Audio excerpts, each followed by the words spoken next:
মধ্যে আমরা চলে এসেছি কুমারটুলিতে। কুমারটুলিতে কী কী ঠাকুর তৈরি হচ্ছে সম্পূর্ণ তোমাদের দেখাবো। আমি বেসিক্যালি মনসা ঠাকুর তোলার জন্য এসেছি, কারণ সামনে আজকে হচ্ছে তোমার শুক্রবার, পরের সপ্তাহে শনিবারে হচ্ছে মনসা পুজো। তো সেটা দেখি কতগুলো মানে কীরকম টাইপের সরস্বতী মনসা ঠাকুর তৈরি হয়েছে। তো পুরো ভিডিওটা দেখতে থাকো, স্কিপ না করি। এইখানে রয়েছে একটা মনসা ঠাকুর। আমার কিন্তু মাকে টানা চোখ দেখতে সত্যি খুব সুন্দর লাগে। তোমাদের কেমন লাগে অবশ্যই কমেন্ট করে জানিও। এখানে কিন্তু মায়ের মুখটা দেখো, মানে চোখগুলো কিন্তু টানা, বেশ বাংলা মুখের মতো অনেকটা। এইখানেও রয়েছে মনসা ঠাকুর।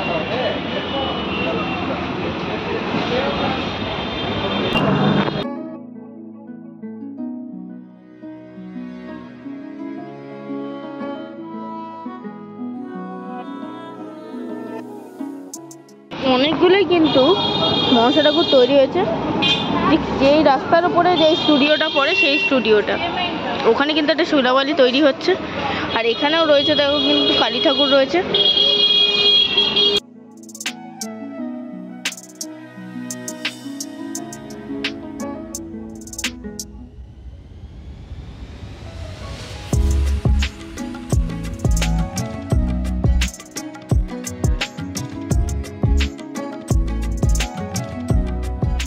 এখানে দেখো মাটির কাজ চলছে, মায়ের হাতটা ঠিক করছে।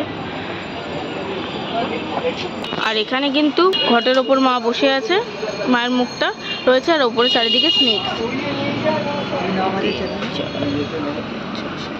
7টা, এটা কি 7টা সাপ আছে? আচ্ছা, এখানে কিন্তু আমরা 7খানা নাক দেখতে পাচ্ছি, আর তার উপর ঘটের মধ্যে মায়ের মুখ। বেশ নতুন একটা ইউনিক ডিজাইন আমরা দেখতে পেলাম। আর এই যে শেরাবালিটা তৈরি হচ্ছে, সাজগোজ চলছে, মনে হচ্ছে আজকেই যাবে এই কিছুক্ষণের মধ্যে। বেশ সুন্দর। এই দেখ মনসা ঠাকুর তৈরি হচ্ছে।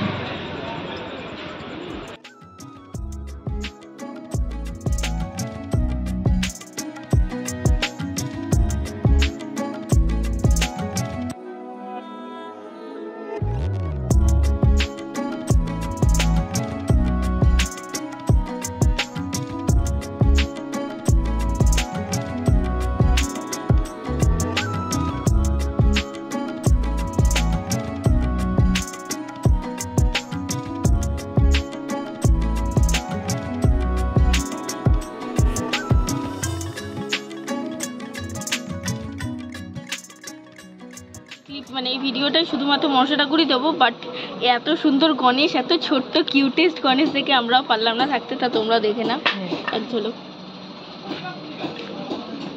পাশেরটাও দেখো কি সুন্দর। এগুলো কি অর্ডারের দাদা?